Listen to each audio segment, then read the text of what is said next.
ప్రతి పంటకు విత్తనం ప్రధానమైందని, విత్తనం బాగుంటేనే దిగుబడి అధికంగా వస్తుందనే ఉద్దేశంతో తెలంగాణ రాష్ట్ర ప్రభుత్వం మరియు ప్రొఫెసర్ జయశంకర్ తెలంగాణ వ్యవసాయ విశ్వవిద్యాలయం సంయుక్తంగా నాణ్యమైన విత్తనం రైతన్నకు నేస్తం అనే వినూత్న కార్యక్రమం చేపట్టింది.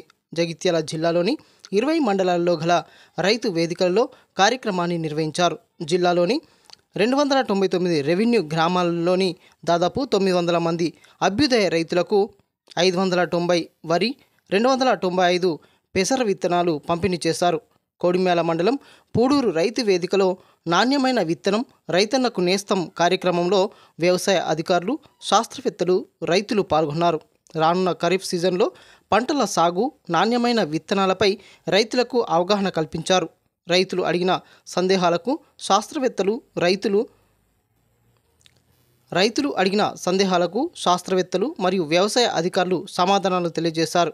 ఈ కార్యక్రమంలో జిల్లా వ్యవసాయ అభివృద్ధి అధికారి భాస్కర్, ప్రొఫెసర్ జయశంకర్ తెలంగాణ వ్యవసాయ విశ్వవిద్యాలయం ఏడీఆర్ శ్రీలత, ఉద్యానవన శాఖ అధికారి శ్యాంప్రసాద్, నోడల్ అధికారులు, ఏఈఓలు, శాస్త్రవేత్తలు, రైతులు పాల్గొన్నారు.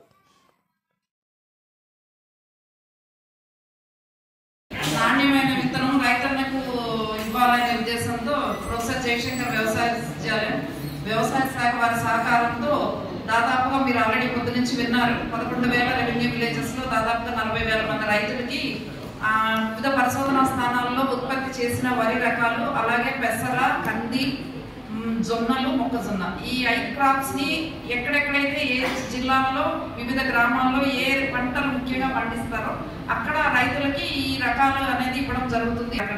ఈ రోజు 3వ తారీఖు రాష్ట్రం అంతా ప్రతి రెవెన్యూ విలేజ్ లో ఈ రోజు మన ఎంఏఓ గారు, తర్వాత డిఏఓ గారు ఆధ్వర్యాలు, అలాగే మా యూనివర్సిటీ నుంచి కూడా సైంటిస్టులు, మానిటరింగ్ ఆఫీసర్స్ గా 400 మంది సైంటిస్టులు ఈ రోజు వివిధ మండల్లో ఉన్నారండి. ఈ రోజు ఎట్ ఏ టైం వివిధ మండల్లో ఇదే ప్రోగ్రామ్ జరుగుతుంది. వాళ్ళు కూడా ఈ రోజు సీడ్ డిస్ట్రిబ్యూషన్ అనేది రైతులకి చేస్తున్నారు. ఈ రోజు ఈ రైతుకి నాణ్యమైన విత్తనం ప్రోగ్రామ్ తో పాటు మనం ఎప్పుడు మే 24వ తేదీన సీడ్ మేళా అనేది జరుపుకుంటాం. అది ఈసారి ఈ ప్రోగ్రామ్ నుంచి కొంచెం ఆలస్యమైంది. ఈ రోజు విత్తన మహోత్సవం పేరుతో వివిధ సెంటర్స్ లో ఆల్రెడీ స్టార్ట్ చేసాం. ఈ రోజు మనం జగిత్యాలలో కూడా పొద్దున ప్రారంభించాము. కొంతమంది రైతు సోదరులు వచ్చి కాస్ట్ బేస్ ఎప్పుడు మనం పెట్టినట్టే విత్తనం ఖరీదు చెల్లించి వాళ్ళు తీసుకెళ్తున్నారు. ఈసారి మాత్రం మన జగిత్యాలలో 2 రకాలు పెట్టడం జరిగింది. దొడ్డు రకం ఒకటి 24423, సన్న రకము JGL 27,356 అనే రకము. ఇది 15 కేజీల బస్తా, 15 కేజీలు అండి, ఎకరాకి 15 కిలోలు సరిపోతుంది సన్న రకం. ఇది 790 రూపాయలు పెట్టాము. అలాగే JGL 24423 దొడ్డు రకం 25 కేజీల బస్తా 1100 రూపాయలు. ఆల్రెడీ చాలా మంది రైతులు మార్నింగ్ నుంచి వస్తున్నారు, తీసుకున్నారు. ఈ సంవత్సరము మాకు MIDH అంటే రాష్ట్రీయ ఉద్యాన మిషన్ ద్వారా కూరగాయల రైతులను ప్రోత్సహించడానికి చాలా పథకాలు వచ్చినాయి, సబ్సిడీ స్కీమ్స్ వచ్చినాయి. మేమేంటంటే ఉచితంగా నారు సరఫరా చేస్తాము.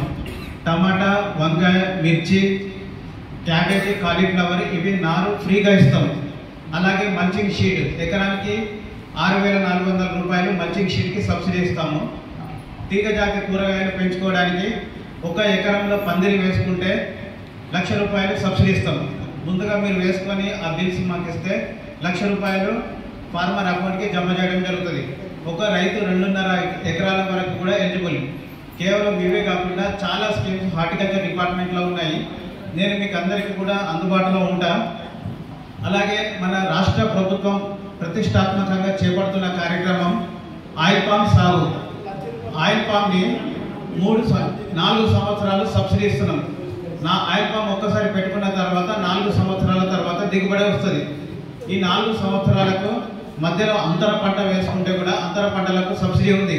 కోకో, జామ, నిమ్మ, ఇట్లా పసుపు ఏది వేసుకున్నా కానీ దానికి కూడా సబ్సిడీ ఇస్తాము.